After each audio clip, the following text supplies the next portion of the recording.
جو اوروں پہ خرچ کرتا ہے اللہ پاک اس کے مال کو بڑھا دیتا ہے۔ اللہ کے دینے کے راستے ہیں۔ جو رشتہ داروں کے ساتھ اچھا سلوک کرتا ہے اللہ پاک اس کی عمر کو بھی لمبا کرتا ہے، اللہ اس کے مال کو بھی زیادہ کر دیتا ہے۔ رشتہ داروں کے ساتھ، باپ کے ساتھ کیسے سلوک کرنا، ماں کے ساتھ کیسے سلوک کرنا، بھائیوں کے ساتھ کیسے چلنا۔ باپ کو محبت کی نگاہ سے دیکھا، ایک مقبول حج کا اس کو ثواب مل گیا۔ ماں کو محبت کی نگاہ سے دیکھا، مقبول حج کا ثواب اس کو مل گیا۔ کسی نے پوچھا کہ کو 100 دفعہ دیکھے، کہ اللہ پاک کوئی اس کے خزانوں میں کوئی کمی ہے کسی چیز کی؟ اللہ 100 حجوں کا ثواب اس کو دے گا۔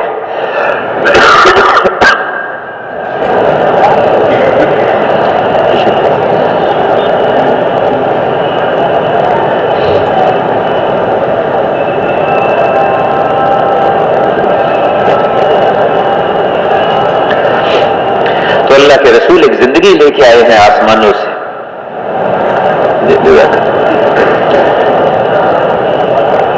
آپ صلی اللہ علیہ وسلم بیٹھے تھے تو ایک بڑی عمر کے صاحب اور ایک نوجوان دونوں آ گئے۔ آپ نے نوجوان سے پوچھا یہ کون ہے؟ فرمایا کہ انہوں نے عرض کیا کہ یا رسول اللہ میرے والد ہیں۔ کہ دیکھو ان کا نام لے کے نہ پکارنا، ان سے ان کے آگے نہ چلنا، ان سے پہلے نہ بیٹھنا، یہ تمہارے باپ ہیں، والد ہیں۔ اسی طرح کہ آپ بیٹھے تھے تو ایک صاحب آئے، وہ بیٹھے سامنے تو ایک چھوٹا سا بچہ آیا، انہوں نے اس کو پیار کیا اور اپنی گود میں بٹھا لیا۔ تھوڑی دیر کے بعد ایک چھوٹی سی بچی آئی، انہوں نے نہ اس کو پیار کیا نہ گود میں بٹھایا، اپنے پاس زمین پہ بٹھا لیا۔ میں یہ کون ہے؟ یا رسول اللہ یہ میرا بیٹا ہے، یہ میری بیٹی ہے۔ کہ تم نے اپنی اولاد میں عدل نہیں کیا، برابری نہیں کی اپنی اولاد میں۔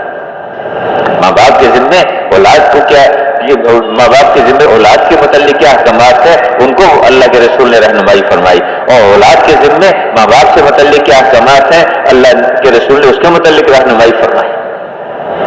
آپ صلی اللہ علیہ وسلم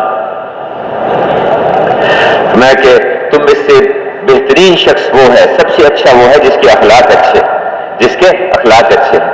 اور پھر فرمایا کہ اخلاق کس کے اچھے ہیں؟ جو اپنی بیویوں کے ساتھ اچھا ہے، جو اپنی بیوی کے ساتھ اچھا ہے اس کے اخلاق اچھے ہیں۔ ایک بچے کو آپ نے پیار کیا، ایک صاحب نے دیکھا دور سے، کہا یا رسول اللہ آپ بچوں سے پیار بھی کرتے ہیں؟ میں کہ ہاں۔ تو انہوں نے کہا کہ میرے تو اتنے بچے ہیں، میں نے کبھی کسی بچے کو پیار نہیں کیا۔ تو فرمایا کہ اللہ نے تیرے دل میں رحم نہیں ڈالا تو میں کیا کروں اس کا علاج؟ اللہ نے تیرے دل میں رحم نہیں ڈالا تو میں اس کا کیا علاج کروں؟ تو اولاد کے ساتھ، بچوں کے ساتھ کیسے چلنا؟ میرے بھائیوں، اللہ نے ایک زندگی بتائی ہے، اللہ کے رسول نے اس کا طریقہ بتایا ہے۔ پڑوسیوں کے ساتھ کیسے سلوک کرنا، رشتہ داروں کے ساتھ کیسے سلوک کرنا ہے۔ آپ صلی اللہ سے بیٹھے تھے تو آپ نے ارشاد فرمایا جس کا مفہوم ہے، مجلس اور بھی لوگ بیٹھے تھے، فرمایا کہ جو آدمی رشتہ داریوں کو توڑنے والا ہو وہ اٹھے اور اٹھ کے چلا جائے۔ ایک آدمی اٹھا اور اٹھ کے چلا گیا، تھوڑی دیر کے بعد واپس آ کے پھر بیٹھ گیا۔ آپ نے ان سے پوچھا کہ میں نے یہ بات کہی، آپ اٹھ کے گئے پھر واپس آ کے بیٹھ گئے، کیا بات تھی؟ یا رسول اللہ میری خالہ ہیں، ان سے میں نے ناراضگی تھی، میری قطع تعلق کر رکھا تھا، آپ کی یہ بات سن کے گیا، جا کے ان کو آپ کا ارشاد سنایا اور ان سے معافی مانگی اور صلح کر کے آگے بیٹھا۔ کہا بہت اچھا کیا تم نے، بہت اچھا کیا۔ جس قوم میں کوئی رشتہ داریوں کو توڑنے والا بیٹھا ہو وہ پوری قوم اللہ کی رحمت سے محروم ہو جاتی ہے، پوری قوم محروم ہو جاتی ہے۔ رشتہ داروں کے ساتھ کیسے سلوک کرنا ہے؟ والدہ کی طرف سے رشتہ دار، باپ کی طرف سے، دیکھیں جو آدمی ماں باپ کا انتقال ہو گیا ہے، باپ کا انتقال ہو گیا، اس کے لیے بھی اللہ نے راستہ کھول دیا۔ ایک تو اپنے باپ ماں کے لیے دعا کرتا رہے، اس پہ بھی اللہ اس کی مغفرت فرما دیں گے۔ ماں باپ کا حق ادا نہیں کر سکا ان کی زندگی میں، بعد میں ان کے جو قریبی رشتہ دار ہیں، باپ کے بھائی ہیں، ان کی بہنیں ہیں، پھوپھیاں ہیں، چچا ہے، تایا ہے، اسی طرح ماں کے اس کے ماموں ہیں، خالہ ہے، ان کے ساتھ، یا ان کی کوئی والد کے کوئی ان کے کوئی دوست وغیرہ قریبی ہیں، ان کے ساتھ اچھا سلوک کرتا رہے، انشاءاللہ یہ اسی میں شمار ہو جائے گا، اللہ اس کی بھی مغفرت فرما دے گا، وہ آپ کا فرما بردار شمار ہو جائے گا۔ ایسے میرے بھائی اور دوستو، اللہ نے ہمیں آپ کو اصول بتا دیے، احکامات بتا دیے، اپنے حبیب صلی اللہ علیہ وسلم کے ذریعے سے زندگی گزارنے کے ضابطے بتائے ہیں۔ آپ صلی اللہ علیہ وسلم نے ہر اعتبار سے رہنمائی فرمائی، گھر میں زندگی کیسے گزارنی ہے، کپڑا پہننے کا کیا اصول ہے، کپڑا اتارنے کے کیا ضابطے ہیں، جوتا پہننے کا کیا طریقہ ہے، جوتا اتارنے کا کیا طریقہ ہے۔ آپ صلی اللہ علیہ وسلم سفر میں تھے، موزہ پہننے لگے تو ایک موزہ پہننا، اتنے میں اوپر سے ایک کوا آیا اور دوسرا موزہ اٹھا کے لے گیا، اوپر لے کے گیا تو وہ اوپر سے نیچے گرا، اس میں سے ایک سانپ نکلا اور دوڑا، سانپ نکل کے دوڑا، اور وہ اس کے بعد آپ نے فرمایا کہ جو بھی موزہ پہنے یا اسی میں یہ بند جوتا جو ہے اس کو پہنے تو اچھا یہ ہے کہ اس کو پہلے جھاڑ لے، ہو سکتا ہے کوئی کیڑا مکوڑا کوئی سانپ بچھو اس کے اندر گھسا ہوا ہو۔ اللہ کے رسول نے زندگی محض کرو کہ پوری زندگی اللہ کے حبیب نے ہمیں بتائی، کھانے کا طریقہ کیا ہے، پہننے کا طریقہ کیا ہے، شادی غمی کا طریقہ کیا ہے، کاروبار کا طریقہ کیا ہے، آسمانوں سے وہ زندگی لے کر آئے۔ میرے بھائیو، جو زندگی کو سیکھیں گے اور زندگی کے مطابق اپنے آپ کو لے کر چلیں گے، اللہ پاک ان کے حالات کو ٹھیک کریں گے۔ وہ تاجر جو انبیاء علیہ السلام والے طریقے کو سیکھ کے، حضور صلی اللہ علیہ وسلم والے طریقے کو سیکھ کے تجارت کرے گا، صحیح یقین کے ساتھ کرے گا کہ اس تجارت سے میں نہیں پلتا، پالنے والے اللہ ہیں، پالنے والے اللہ۔ وفی السماء رزقکم، تمہاری روزی آسمانوں میں ہے، ہم نے وعدہ کر رکھا ہے تمہیں ملے گی۔ یہ کہاں ان کے اندر تم تلاش کرتے پھر رہے ہو، یہاں نہیں ہے، روزی آسمانوں سے آتی۔ ہاں، یہاں اللہ نے تمہیں احکامات دیے ہیں، ان حکموں کو پورا کرو اور جس نبی نے جو طریقہ بتایا اس کے مطابق چلو، تو اللہ پاک وہ تاجر جو دوسروں کو اس نیت سے روزی باہر سے لے کے آتا ہے سامان تاکہ لوگوں کو آسانی سے سہولت سے ملے، گاؤں میں بستی میں اللہ پاک اس کو غیر سے روزی دیتے ہیں۔ اور ایسے تاجر کا حشر جو ایمان کو سیکھ کے، اعمال کو سیکھ کے، علماء کرام سے پوچھ کے تجارت کرے گا، اللہ پاک اس کا حشر انبیاء اور صدیقین کے ساتھ کرے گا۔ وہ ملازم جو ملازمت کے متعلق اور مزدوری کے متعلق احکامات سیکھتا ہے، اللہ کے رسول کے طریقوں کو سیکھتا ہے، یہ یقین کرتا ہے کہ میں اس سے نہیں پلتا، اللہ پاک پالنے والے ہیں، رب اللہ ہے، میں اللہ کے حکموں کو پورا کروں گا، اللہ کے رسول کے طریقے پہ چلوں گا، اس پہ اللہ پاک اس مزدوری میں بھی مجھے کامیاب کر دیں گے، اس جھونپڑی میں بھی اللہ مجھے عزتیں دیں گے، راحت دیں گے، اطمینان دیں گے، اس یقین کے ساتھ وہ چلتا ہے۔ اور مجھے اللہ کو جواب دینا ہے، اللہ کے پاس جانا ہے، ہر چیز لکھی ہوگی اور قیامت کے دن میرے سامنے رکھ دی جائے گی۔ اقرا کتابت، لے اپنا اعمالنامہ پڑھ لے، کفا بنفسک الیوم علیک حسیبا، آج کے دن تو اپنا حساب خود کر لے کہ تیرے ساتھ کیا سلوک کیا جائے، تیرے ساتھ کیا سلوک کیا جائے۔ پریشان ہو جائے گا، اے اللہ کیسی کتاب ہے یہ، نہ کوئی چھوٹی چیز چھوڑی نہ کوئی بڑی چیز چھوڑی، سب کچھ اس کے اندر لکھ دیا، کدھر جائے۔ اب وہ اس یقین کے ساتھ کہ مجھے پالنے والے اللہ ہیں، رب اللہ ہیں، عزت دینے والے اللہ ہیں، امن دینے والے اللہ ہیں، حالات بنانے والے اللہ، مجھے تو اللہ کی ماننی ہے، اللہ کے رسول کے طریقے پر چلنا ہے۔ اس مزدور کو بھی اللہ پاک کامیاب کریں گے، کہ ایسا مزدور جو مشقت سے محنت سے کماتا ہے اور ان صفات کے ساتھ ہے، اللہ پاک جو ہے وہ اللہ پاک کا دوست ہے، اللہ پاک کا حبیب۔ تو اللہ نے ہمیں احکامات دیے اور اللہ کے رسول نے اس کے متعلق ہمیں طریقے بتا دیے۔ اب یہ جو 5 وقت کی جو نماز ہے میرے بھائیوں، جو نماز کفر اور اسلام میں فرق ڈالنے والی ہے، جو نماز کا اہتمام کرتا ہے اللہ پاک اس کی روزی میں برکت دیتے ہیں، جو نماز کا اہتمام کرتا ہے اللہ اس کو اپنی ذمہ داری پر جنت میں داخل کریں گے۔ نمازی شہنشاہ کا دروازہ کھٹکھٹاتا ہے اور جو دروازہ کھٹکھٹاتا رہتا ہے یقینی بات ہے کہ وہ دروازہ ضرور کھلتا ہے۔ صحابہ کے ہاں کوئی مسئلہ پیش آ جاتا تھا فوراً مسجد کی طرف کو، فوراً نماز کی طرف کو چلتے تھے۔ ابو ہریرہ رضی اللہ عنہ بیمار تھے، پیٹ میں درد تھا، آپ نے پوچھا ابو ہریرہ کیا بات ہے؟ کیا رسول اللہ پیٹ میں درد ہے؟ کہ اٹھ نماز پڑھ، نماز میں شفا ہے، نماز میں شفا ہے۔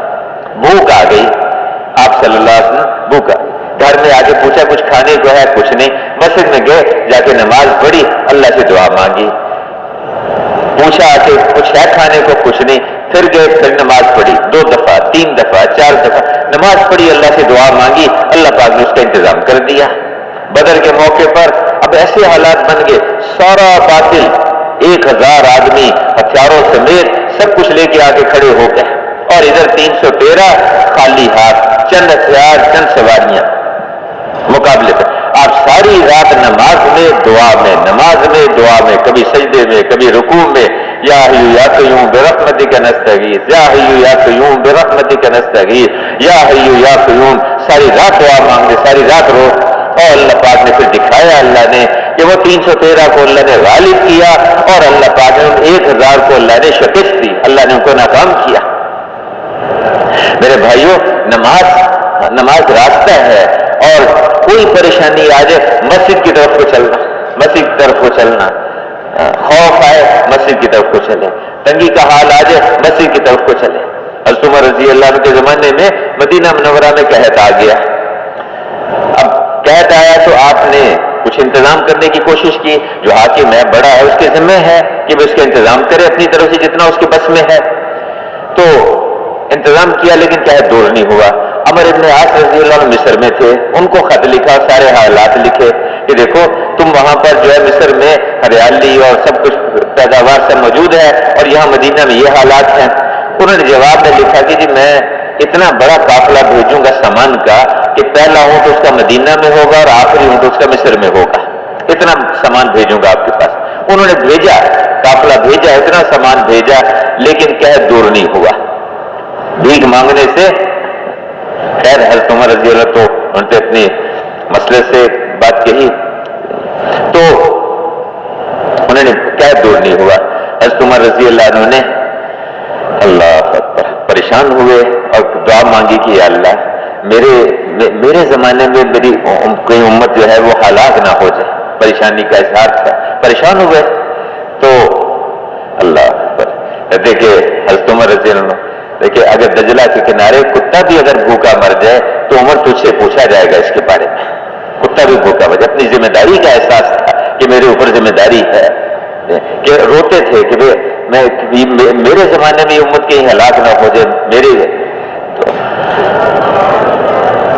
ایک صحابی انہوں نے بکری ذبح کی، جب بکری ذبح کی تو اس میں سے خون اور ہڈیاں، اس کے سوا کچھ نہ نکلا۔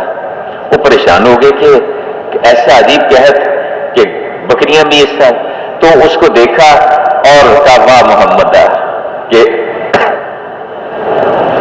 اگر حضور کا زمانہ ہوتا تو ہمارے ساتھ یہ تو نہ ہوتا۔ اور اسی میں وہ غنودگی چھا گئی، نیند بےہوشی سی ہو گئی اس پہ، اس دکھ کی وجہ سے۔ اسی میں حضور صلی اللہ علیہ وسلم کی زیارت ہوئی، آپ نے کہا کہ یہ عمر کو کیا ہو گیا، میں تو ان کو بڑا عقل مند سمجھتا تھا، اس عمر کو کیا ہو گیا ہے؟ اٹھے فوراً اور حضرت عمر کے پاس گئے اور جا کے کہا، اندر سے پوچھا کون کا رسول اللہ صلی اللہ علیہ وسلم، کہ اللہ کے رسول کا قاصد آپ کے پاس حاضر ہوا اللہ کے۔ تو حضرت عمر تھوڑی دیر کے لیے بھول گئے کہ بھئی تو حضور کا وصال ہو چکا ہے، تو حضور نے بلایا، ان کا قاصد آیا، فوراً دوڑے، راستے میں خیال آیا کہ بھئی تو حضور کا تو وصال ہو چکا ہے، باہر آئے،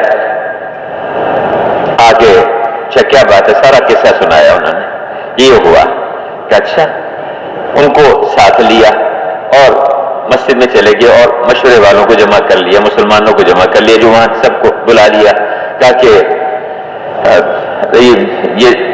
یہ بتاؤ مجھے کہ جیسا میں حضور کے زمانے میں تھا میرے اندر کوئی اس میں تبدیلی تو نہیں آئی، کوئی فرق تو نہیں آیا؟ یہ معیار تھا ان حضرات کے نزدیک کہ حضور صلی اللہ علیہ وسلم جس سطح پہ ہمیں چھوڑ کے گئے تھے ہم اسی پہ باقی ہیں کہ نہیں، اس پہ ہم باقی ہیں کہ نہیں؟ تو انہوں نے کہا نہیں جی بالکل، آپ جیسے حضرت عمر جیسے آپ کو حضور صلی اللہ علیہ وسلم چھوڑ کے گئے تھے، جس سطح جس میں آپ اسی طرح سے ہیں، کوئی فرق نہیں آیا۔ اچھا اس کا قصہ سنو، انہوں نے سارا واقعہ سنایا، تو اس پہ انہوں نے کہا یہ ٹھیک کہتے ہیں۔ تو پوچھا کہ ایک طرف تو مجھے کہہ رہے کہ آپ میں کوئی تبدیلی نہیں آئی، ایک دفعہ ایک آدمی آیا حضرت عمر رضی اللہ عنہ کے پاس، انہوں نے پوچھا کہ فلاں جگہ جس علاقے سے آیا تھا وہاں خیریت تو تھی نا، خیریت تھی؟ اس نے جواب میں کہا کہ خیریت کہاں، وہاں تو دو طرح کے کھانے ایک وقت میں کھائے جا رہے تھے ایک دستر، خیریت کہاں؟ یعنی ان حضرات کے نزدیک خیریت کا مطلب یہ تھا کہ جس سطح پہ اللہ کے رسول چھوڑ کے گئے ہیں اس میں کوئی فرق تو نہیں پڑا، کوئی تبدیلی تو نہیں آئی۔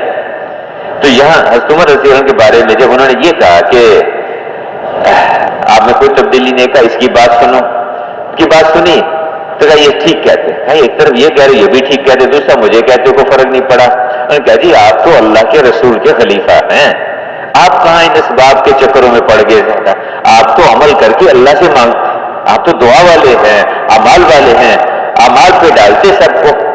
فوراً اس کا خیال ہوا اور سب کو ساتھ لیا اور کھلے میدان میں چلے گئے اور نماز استسقاء پڑھی اور دعا مانگی اللہ سے۔ اس کا جو طریقہ ہے علماء جو بتاتے ہیں، پانی کی کمی آ جائے، کوئی پریشانی ہو جائے، بارش نہ ہو تو نماز استسقاء پڑھو، اللہ سے مانگو۔ پانی تو اللہ نے دینا ہے، رب تو اللہ ہے، پرورش کرنے والے اللہ ہیں۔ باقی میرے بھائیوں، بعض اعمال ایسے ہوتے ہیں جن کی وجہ سے پریشانی آتی ہے۔ اسراف جو ہے نا جی، اسراف فضول خرچی کرنے والوں کو اللہ پسند نہیں کرتے۔ پانی میں بھی اسراف ہوتا ہے، پانی میں بھی فضول خرچی ہوتی ہے۔ ٹوٹی کھولی، وضو کر رہا ہے، پتہ نہیں کتنا پانی بہہ گیا۔ اس لیے جب اللہ کی کسی نعمت کی ناشکری ناقدری ہوتی ہے تو پھر اس میں اللہ پاک اپنی نعمت کو واپس بھی لے لیتے ہیں۔ اس لیے تو عمر رضی اللہ عنہ نے نماز استسقاء پڑھی، اللہ سے دعا مانگی، اللہ نے فضل فرمایا، کرم فرمایا اور بادل آ گئے۔ اور ابھی اس سے واپس نہیں، راستے میں بادل آئے اور بارش برسنا شروع ہو گئی، اور بادلوں سے آواز آئی، اتاک الغوث یا ابا الحفص، اے حفصہ کے باپ، اللہ کی مدد آ گئی، اللہ کی مدد آ گئی۔ میرے بھائیوں، ہم تو اعمال والے ہیں، کوئی حال آ جائے ہمارے اوپر، دشمن کا خوف ہو، عمل کر کے اللہ سے مانگیں گے۔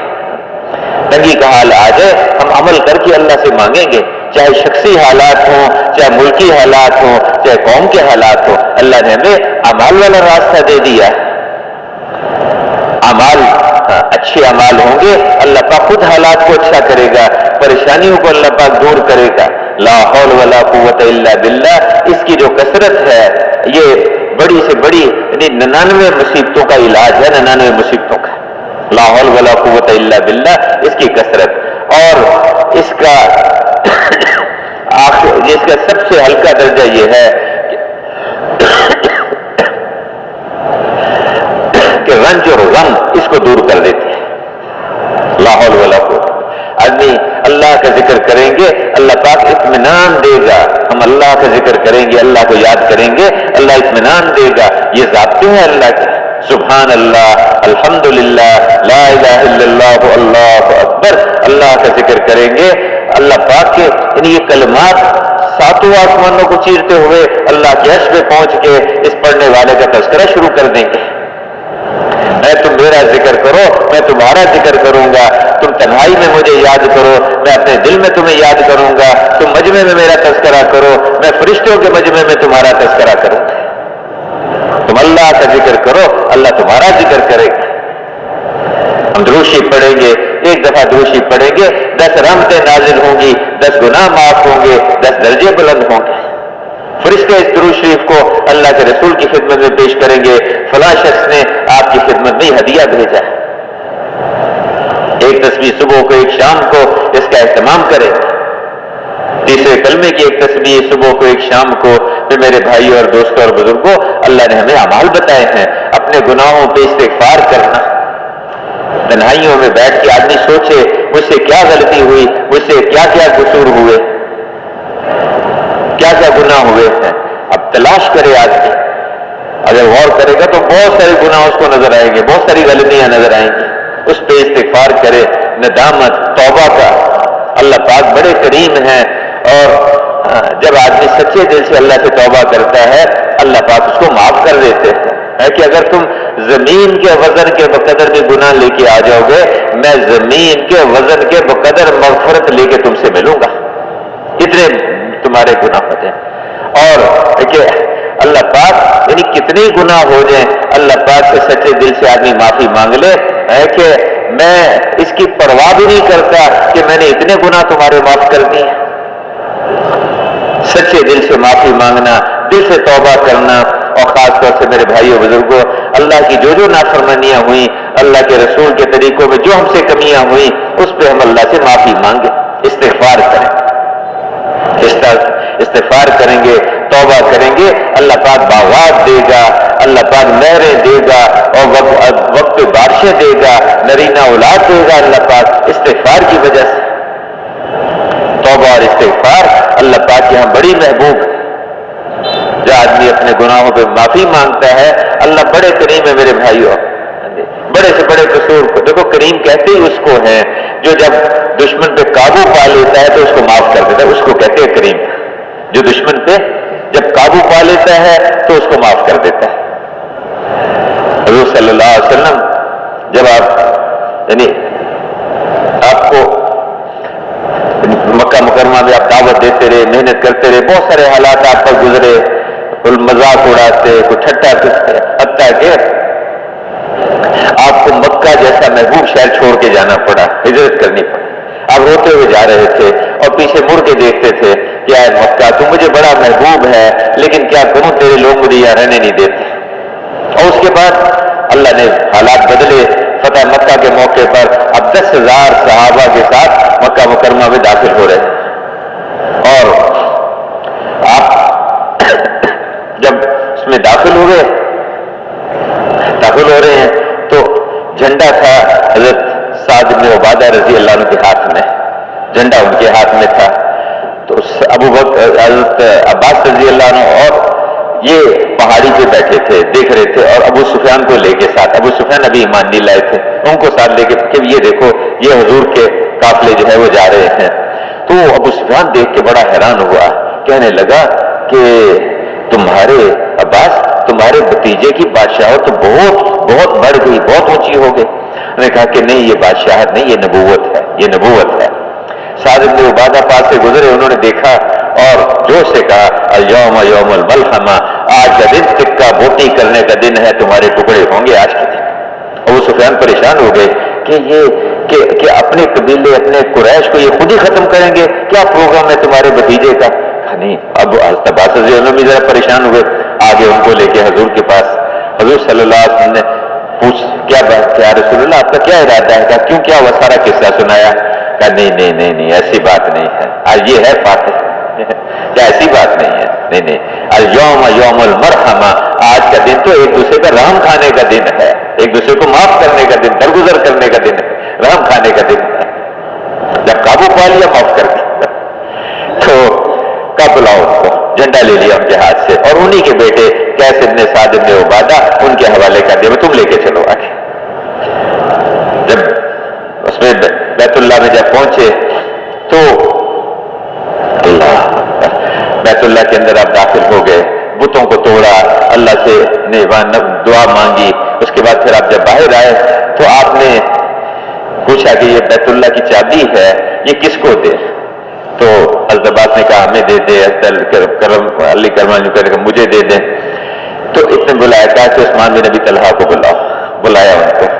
کہا کہ تمہیں یاد ہے میں نے جب میں مکہ میں تھا، میں نے تم سے ایک دفعہ کہا تھا کہ مجھے بیت اللہ کی چابی دو، میں اندر جا کے اللہ کی عبادت کرنا چاہتا ہوں. تو تم نے مجھے ڈانٹ دیا، تو میرے سے ناراض ہوئے تھے کہ تمہیں دوں گا چابی. تو آؤ ادھر آؤ، یہ لو، یہ چابی لے لو، اور یہ اب قیامت تک تیرے خاندان میں رہے گی. یہ درگزر کرنا، معاف کرنا. 95 میں ہمارا حج کا سفر ہوا تو وہاں منا میں ہم گشت کر رہے تھے، خیموں میں، مختلف طربوں کے خیمے میں چلے گئے تو ایک عرب نوجوان سے ملاقات ہوئی.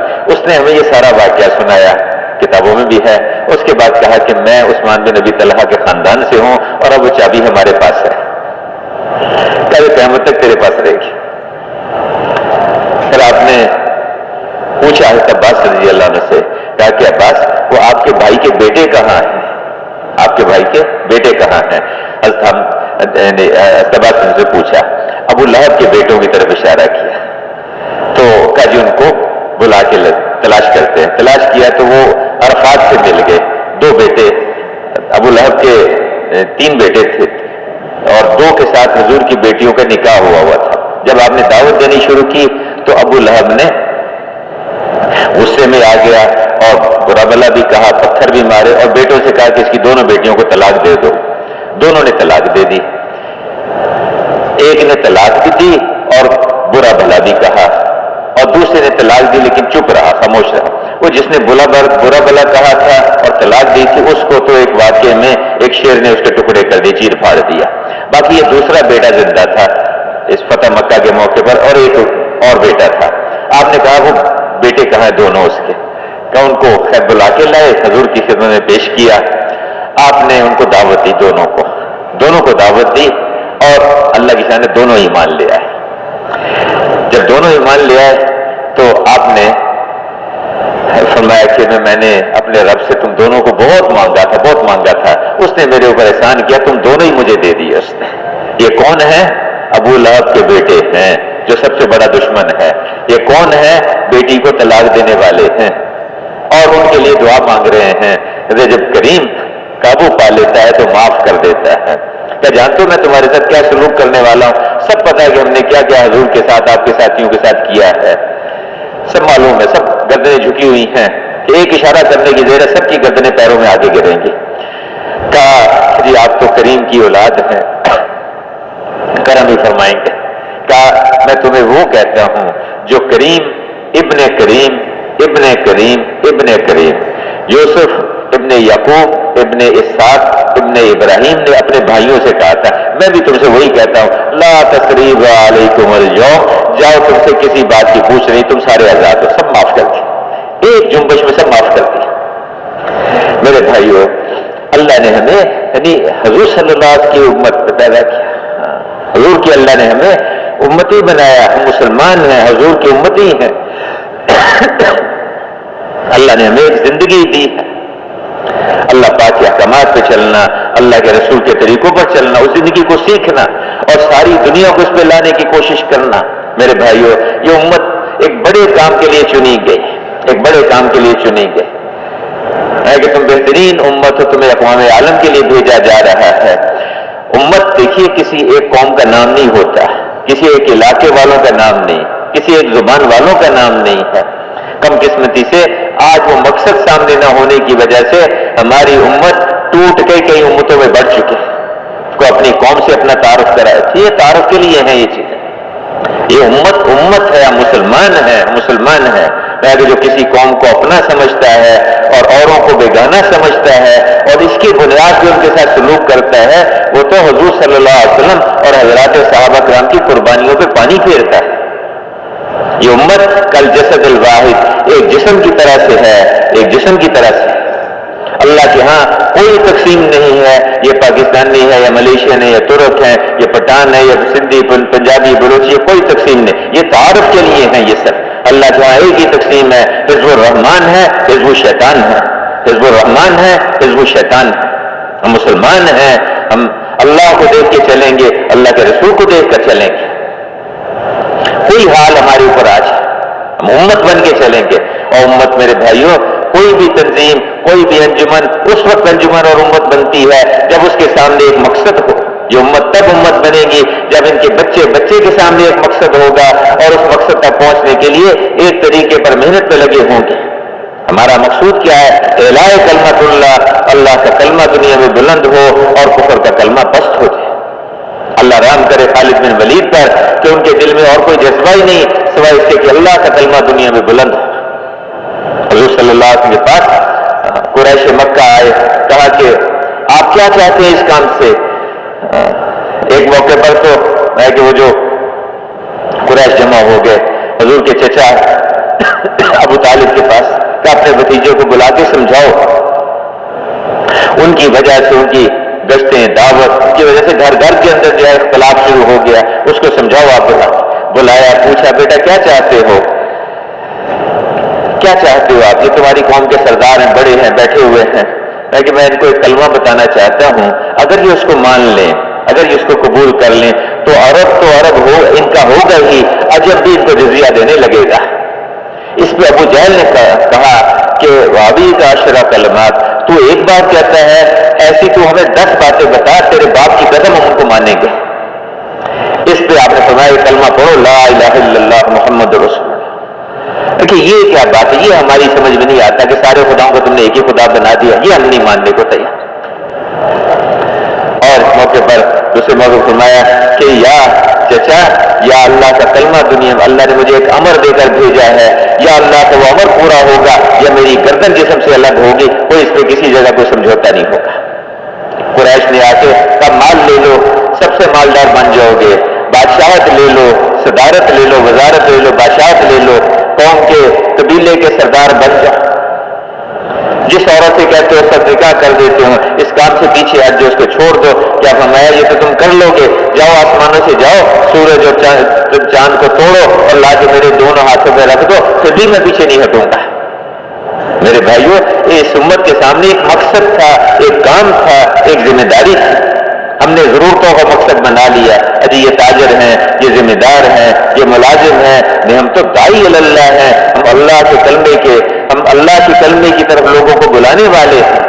اللہ نے ہمیں حضور کی نیابت میں پورے عالم کے لیے چنا ہے۔ ہمارے بچے کو اللہ نے اس کے لیے چنا ہے، ہمارے بچے کو اللہ نے اس کے لیے پیدا کیا۔ ہمارا بچہ جب پیدا ہوتا ہے، بچی پیدا ہوتی ہے، اس کے کان میں اذان دی جاتی ہے، اذان دعوت ہے، اذان دعوت ہے۔ اس بچے کو اس بنیاد پہ اس کو کھڑا کرنا ہے کہ دعوت والی آواز کو لے کر اقوام عالم میں پھرے اور ساری دنیا کے انسانوں کے اندر یہ آواز لگائے، اللہ اکبر، اللہ اکبر، اللہ بڑے ہیں، سب چھوٹے ہیں، اللہ بڑے ہیں، اللہ سے ہوتا ہے۔ صدر صاحب چھوٹے، وزیر صاحب چھوٹے، مالدار صاحب چھوٹے، بڑی بڑی ڈگریوں والے کچھ نہیں ہیں، اللہ بڑے ہیں، اللہ سے ہوگا۔ اشہد ان لا الہ الا اللہ، اللہ سے ہوتا ہے۔ عزت وہ دیں گے، امن وہ دیں گے، حالات وہ بنائیں گے، اللہ کی مانیں گے۔ اشہد ان محمد رسول اللہ، حضور والے طریقے پر مانیں گے، اللہ کی مانیں گے، حضور کے طریقے پر مانیں گے۔ حی علی الصلاۃ، آؤ اللہ کے احکامات کو پورا کرو، نماز کا اہتمام کرو، عبادات پہ چلو، اللہ کے حکموں کو پورا کرو۔ حی علی الفلاح، دنیا کے سارے حالات ٹھیک ہو جائیں گے، آخرت کی ساری کامیابی عزتیں تمہیں ملیں گی۔ آؤ یہ راستہ ہے، یہ راستہ ہے۔ ہمیں تو اس آواز لگانے کے لیے دنیا میں پیدا کیا ہے، اس قوم کو، اس امت کو اتنے بڑے مقصد کے لیے چنا گیا، اس امت کو چنا گیا۔ حضور صلی اللہ علیہ وسلم سفر سے تشریف لائے، آپ کے چہرے مبارک پر سفر کی مشقت، وہ گرد کے آثار، آپ کی صاحبزادی پیالے میں پانی لے کر آئیں اور اپنے دوپٹے سے آپ کے چہرے مبارک کو صاف کرنا شروع کیا اور کہا کہ ابا آپ کیوں اتنی مشقت اٹھاتے ہیں، کیوں اتنا مجاہدہ کرتے ہیں؟ اور رونے لگے، زاروں کے پاس رونے لگے، کہا کہ بیٹی رو نہیں، تیرے باپ کا دین ہر کچے پکے گھر میں داخل ہو کر رہے گا، چاہے اون کا خیمہ ہے، چاہے چمڑے کا خیمہ ہے، جہاں تک رات جاتی ہے وہاں تک تیرے باپ کا دین جائے گا۔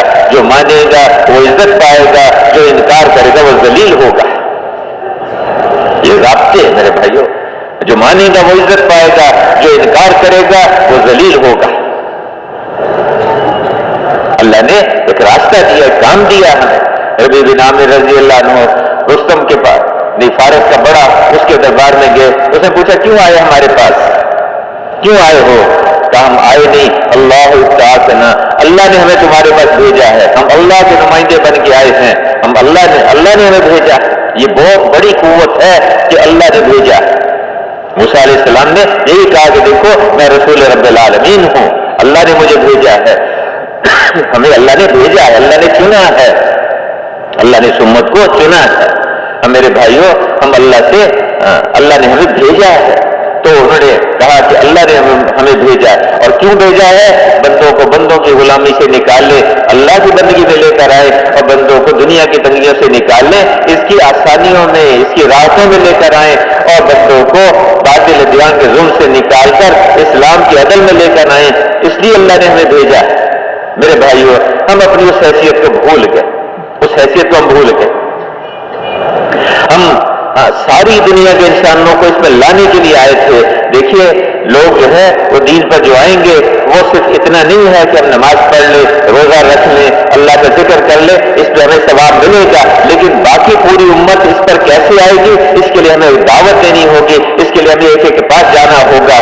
4 مہینے لگانے کے بعد بھی اگر گشت نہیں کریں گے، دعوت نہیں دیں گے، لوگوں کے گھر نہیں جائیں گے، تو بھائی میرے بزرگوں اس سے وہ خیریں پھیلنے کی نہیں،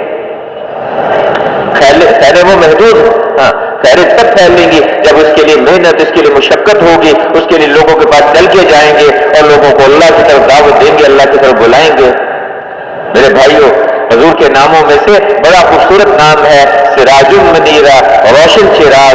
چراغ کی خوبی یہ ہوتی ہے کہ اس کے قریب جتنے چراغ آتے جائیں گے سب روشن ہوتے جائیں گے، سب روشن ہوتے جائیں گے۔ حضور صلی اللہ علیہ وسلم ہر امتی روشن چراغ ہے، ہر امتی دنیا میں روشنی پھیلانے کا ذریعہ ہے، ہر امتی دنیا میں اللہ کے کلمے کو پھیلانے کا ذریعہ ہے۔ اس زندگی کو ساری دنیا کے انسانوں کو اس پہ لانا، اللہ نے ہمیں آپ کو اس کام کے لیے چنا، اس محنت کے لیے اللہ نے بھیجا۔ ہم اپنی حیثیت بھول گئے۔ میرے دوستوں اور بزرگوں، اللہ نے ہمیں آپ کو ایک کام دیا، ایک ذمہ داری دی ہے۔ اللہ پاک نے ہمیں آپ کو بہت بڑے کام کے لیے بھیجا. اس لیے ہماری درخواست ہے میرے بزرگ اور بھائیوں، ہم توبہ کریں، اس پر توبہ کریں، اس پر استغفار کریں کہ ہم نے اس کو اپنا قصور ہی نہیں سمجھا، ہم نے اس کو اور گناہ نہیں سمجھا، ہم نے اس پہ ہم اللہ سے معافی مانگے. مسلمان سے بہت بڑا قصور ہوا ہے، مسلمان سے بہت بڑی چوک ہوئی ہے. اس کی وجہ سے یہ ساری دنیا میں جتنا جو پریشانیوں کے حالات بنے ہوئے ہیں، ہم اس کا سبب، ہم اس کی وجہ بنے. ہم چھوٹی چھوٹی چیزوں میں الجھ گئے، اپنی قوم کو دیکھ کے چلنا، اپنے پیشے کو، اپنی زبان کو، یہ طلبہ کی یونین ہے، یہ وکیلوں کی یونین ہے، یہ تاجروں کی انجمن ہے، یہ فلانی انجمن ہے. جو کسی قوم کو اپنا سمجھتا ہے، اللہ پاک کی ناراضگی کا اس کے اوپر، اللہ کا غصہ اس کے اوپر اترتا ہے. نعرہ لگایا یا القریش، اللہ کے رسول نے فرمایا کہ یہ جو نعرہ لگانے والے، پہلے ان کو ختم کرو، بعد میں دشمن کے ساتھ حملہ کرنا، دشمن پہ حملہ کرنا. اپنے اندر سے ان وجوہات کو ختم کرو جس کی وجہ سے اللہ کی مدد ہٹ جاتی ہے. جو اس بنیاد پہ چلیں گے، صحیح اور غلط کو نہیں دیکھیں گے، اللہ پاک کی مدد ان کے ساتھ نہیں ہوگی، اللہ کا غصہ ہوگا، اللہ کی ناراضگی ان کے ساتھ ہوگی، اور ان کے حالات کبھی ٹھیک نہیں ہوں گے. جتنا چاہے زور لگا لے، جتنے چاہے نعرے لگاتے رہے، اس سے ان کے حالات ٹھیک نہیں ہوں گے. ہمیں اللہ نے ایک کام کے لیے، ایک مقصد کے لیے بھیجا، پوری امت اس مقصد کو سامنے رکھ کے چلے. اعلاء کلمت اللہ، بچہ اس کو سامنے رکھے.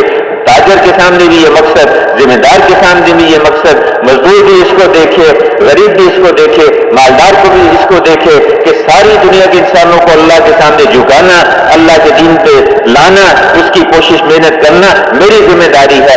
اس کو سامنے رکھیں گے، اس میں سے وقت نکال کے اپنی ضرورتوں کو بھی دیکھیں گے، اس سے 2 گھنٹے نکال کے کوئی کاروبار کو، کوئی کھیتی باڑی کو، کوئی ملازمت کو دیکھ لیں گے.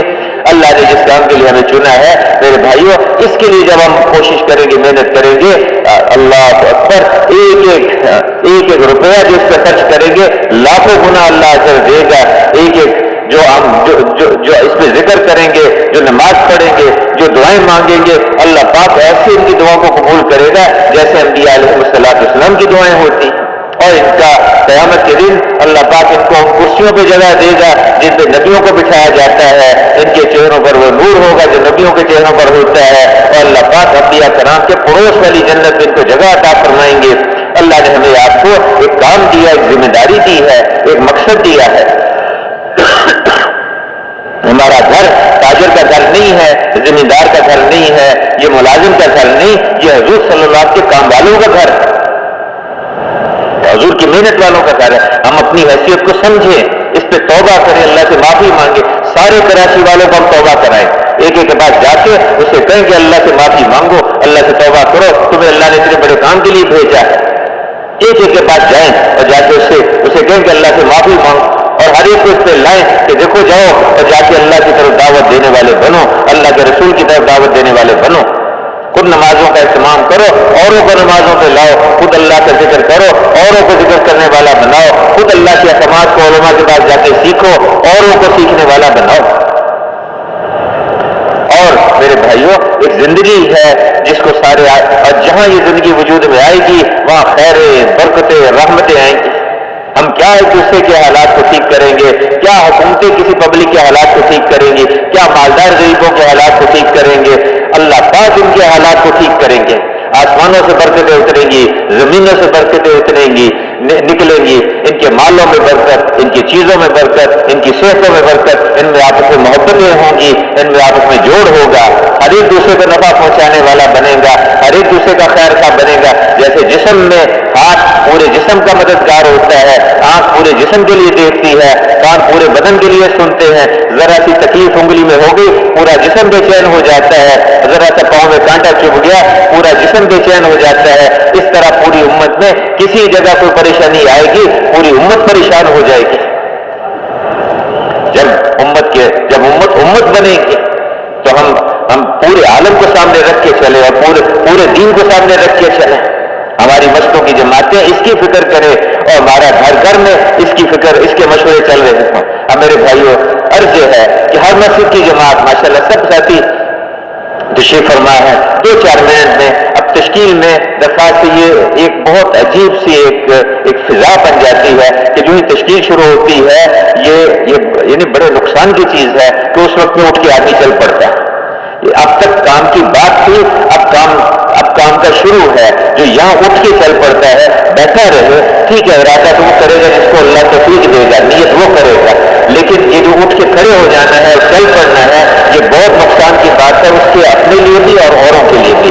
اس لیے ہم درخواست ہے کہ جب تک تشکیل مکمل نہ ہو سب بھائی تشریف رکھے اور ہر مسجد کی جماعت اس کے بارے میں بتائے کہ بھئی اپنے ہاں سے پورے عالم کو سامنے رکھ کے 7-7 مہینے کی، سال کی جماعتیں، 4 مہینے کی جماعتیں بتائیں کہ کون کون سی مسجد والے کہاں کہاں کے لیے جماعت بھیجنے کے لیے تیار ہیں اور کتنے وقت کی جماعتوں کے لیے۔ فرمائے جی کھڑے ہو، اللہ نے ہمیں اس امت کو بھیجا، چنا ہے ہر ایک کام کے لیے۔ فرمائے جی، ہمت فرمائے جی، ماشاء اللہ، فرمائے جی۔ چلے کی جماعت کون سی بس؟ 7 بن ابی وقاص سے، 7 بن معاذ سے، ماشاء اللہ، 7 بن معاذ سے جی۔ کہاں سے؟ کون سی مسجد جی؟ مسجد بیت اللہ، ماشاء اللہ، چلے کی جماعت جی۔ یہ ہماری مدینہ مسجد سے جی، 4 مہینے کی جماعت جی، ماشاء اللہ۔ مسجد طوبہ چلے 4 مہینے کی نقد جماعت جی بھائی۔ کون سی کالونی؟ گرین کالونی سے 4 مہینے کی جماعت جی، 4 مہینے کی 4 جماعتیں، ماشاء اللہ جی۔ کون سی مسجد؟ عثمانیہ مسجد چاکیوارہ سے سال کی پوری جماعت۔ اللہ قبول فرمائے، آسان فرمائے جی۔